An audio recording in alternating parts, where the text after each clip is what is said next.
Hi, I'm Buzz Lagos, and this is the Weekly Buzz. Minnesota earned 3 points on the road this past weekend with a wonderful 3-1 victory over Tampa. They scored 2 counterattacking goals in the second half, and we'll look at those 2 goals.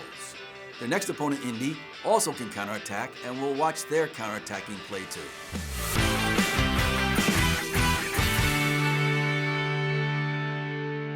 You'll see some teams know that they can't maybe stay with another team in terms of possession. They also know, based on the situation in games, when other teams are down or desperate for a win, they sometimes will push, and so you recognize that the counterattack is going to be on. So you want to keep one of your players up in a good attacking position. For Minnesota, it tends to be Christian Ramirez, that point striker. And then don't want that player to maybe take on 1-on-4, but find his runners, find players who are supporting him in behind him. And so we can lay the ball back to another players now running off that. So now you have 2 and 3 runners running off the ball, usually in positions of width, to sort of stretch the defense out a bit and be dynamic and get forward quickly before the other team can recover fully. Yeah, Vincent Cini's played really well tonight. He's been in some important positions here. Davis on his run. Justin Davis can give Minnesota the lead. And he does! Justin Davis puts Minnesota up 2-1. In this situation, again, Tampa's getting a good attack going. King has beaten Justin Davis and gotten the ball down the line with a lot of space to get his head up and get a good cross in. Notice the pitch looked over his shoulder, sees players returning and helping out, so he's going to go and close the ball down. And Minnesota has good defense, good defensive numbers in the box. Tampa has 3 in the box there right now. Minnesota has 5 players defending against those 3, with King kind of the most dangerous, his head up and lots of space, but pitch is closing him down. And King just tries to play the ball into the penalty area to one of his runners, and we see Giuliano just gets a great touch. It's just the subtle play, how he could play Justin wide to Justin's right, or split the defender, and the defender turns a bit, and Giuliano's just able to cut back inside, which gives him a much more penetrating pass. Really, so there's a positive pass forward, looking to develop a counterattack. And having players with a little skill, a little bit of deceptiveness, like Giuliano and Ibson, enables you to have players comfortable on the ball, feel the pressure, and yet release the pressure by finding an outlet, finding a pass. Justin continues up the field. He could have played to Ibson, but decides, I'm going to get forward faster than Ibson will be able to get us forward. And he gets his head up, and now he looks for a real penetrating pass in Christian Ramirez. And again, when the ball comes to this side, Christian Ramirez is looking for an outlet pass at an angle away from it. So it comes in, it's almost like a little V. It comes in, you should be looking out that way to kind of change the direction of the ball, find a soft spot in the defense. And Ibson makes a great run past the Tampa defenders, and Ibson gets his head up, and Justin, just on that intuition, continues a strong run, and just a perfectly timed one-touch pass just beats the 2 defenders. Justin's still onside. Now defensively, Antonijevic maybe could have stepped up, but he gets caught. It's kind of in no man's land in this offside line. One thing defenders want to keep an eye on, you want to see the vision of the players. If a player has good vision like Ibson has right now, you probably almost have to forget about the offside line. Just slide back. If Antonijevic slides back in the middle right away, the danger's over. There's no players to his right, no attacking players to his right, and Antonijevic would have a much better angle to get to him if he had started his run back when the ball got back on the way back to Ibson.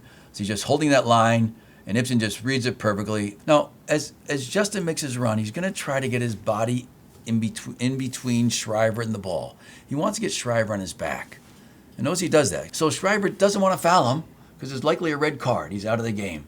So he just has to be behind him, and he sees the keeper. And now, most times you tend to want to go far post, but he just gets his head up, sees that near post area open to him, and he'll get a little bending, curling ball inside the left foot, curls the ball around Pickens to put in the back of the net for a great goal.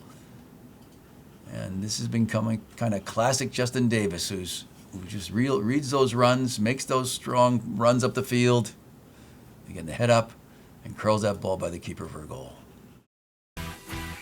You're a little more vulnerable, but it's a risk you take because you think you want to score goals, and you have a good chance of scoring goals by putting your best headers of the ball up, which tend oftentimes to be central defenders, which leave you a little bit more vulnerable to the counters.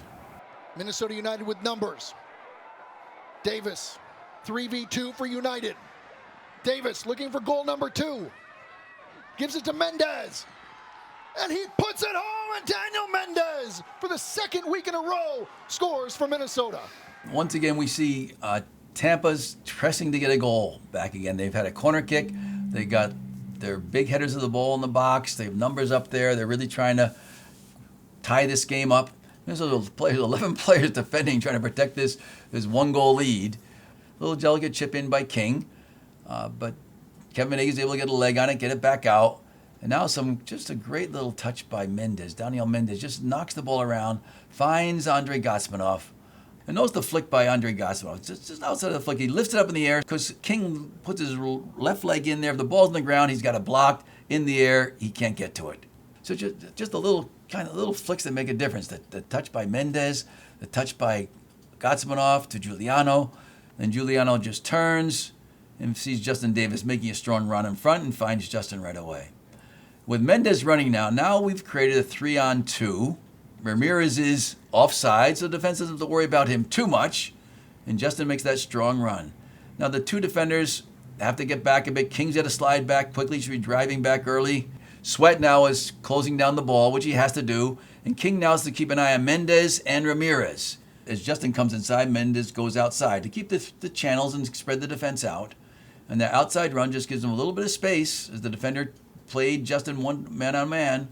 Then he lays the ball up to Mendez, who turns. King's trying to hold this semi-offside line. He puts his hand up half-heartedly like, he's really not offside. He's onside. Oh, we're in trouble. Notice, too, that Sweat didn't respond and follow that ball and try to close down Mendez. He just left Mendez in a one-on-one situation with Pickens. So ideally it would be, boom, King closes him down there. Sweat slides back. Ball's passed out to either Davis or Christian Ramirez, and then Sweat covers that one, and then King slides back. So the two defenders are constantly rotating like this, trying to defend against the three. If you can force a few extra passes, then Makindawiri has a chance to recover and get back and now make it a 3v3. Mendez gets his head up, sees a little bit of window in that near post area. Again, the little bending ball around Pickens inside that near post. If we go back to the beginning on this one, we say, who scored the goal? Mendez touches, and he's on the ground. This is where the fresh legs. Mendez came in as a sub, and so he's got the fresh legs in this game. He doesn't stay down. And so we see the chance now for him to really make that strong run. He said, I'm going forward. I'm going to join this counterattack. He just accelerates, keeps going up the field. Justin Davis cuts inside, opens up a little space for Mendez. Mendez, quick little turn, gets his head up, and just curls that ball around the keeper before Pickens can react and close him down quickly. You also want to organize, and this is one of the things you do in training, how you defend 4-on-3, 5-on-3, 5-on-4, 6-on-4, how 3 and 4 defenders can handle almost any attack. And you have to work on that. Even two defenders handling attack too. So you want 2 to handle counters, 3, 4, 5 players. Just see how they can handle and work. And they do those kind of exercises in training to coach and improve their skill to defend effectively against a counterattack with more numbers than you have defending. Keller. Love it. Good read, Daniel Keller. Plays it to Richards. Richards fires and finds the back of the net. There it is! Now this situation isn't quite the classic counterattack because it's really still in Tampa's defending part of the field. So it's a counterattack in the half-field area where you just really get the ball, you win it back quickly on a kind of a disorganized defense who is trying to play out of their half the field. Keller just reads it beautifully, just stepping through the Tampa defense. And with that touch, notice he's now beaten all of Tampa's midfield, and we're now creating a 4-on-3 attack. We see the strong run by Keller with the ball. Dane Richards pulls wide. LaCroix decides to make a diagonal run across, which again unsettles the defense a little bit. They have to how to cover him. Now we talked in the introduction about dealing with a counterattack, or at least an attack where you have fewer defenders than attacking players, and how do you defend? With the 3 defenders, and we see the 3 defenders in this case, Abosomde, Makindawiri, and Balcham.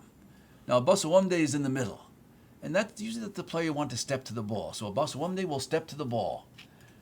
Makindawiri will drop back, being aware of Richards, and Balcham will tuck inside too a bit. So you have a triangle shape. So when the ball comes forward a bit, we would see Abosomde step to Keller, Makindawiri's drop back, Balcham drop back. And so like a triangle shape defensively. And that, then if the pass does go to Richards, we would then see Makindawiri's in a good position to close him down. keep him from getting easy channel there. But right now, McKenzie Weir coming to the ball keeps Richards completely wide open. That whole flank is vulnerable now, and the Keller play takes advantage of it. Now, if it is the case that McKenzie Weir does commit to the ball, then Obasawunde's got to step over to cover Dane Richards in a sense, cover behind. So if McKenzie Weir steps to the ball, we see Obasawunde slide over, Beltram slide over, and again we have that triangle shape. And he just can't go and play man-to-man, because, again, Keller might not pass that ball. But when the pass occurs, Obasawunde would go. If he passes back this way, he just reorganizes the three defending overall. So they're always having this little triangle shape defensively with one player on the ball and two forming that base of that triangle, ready to move and react to any pass or situation that might occur.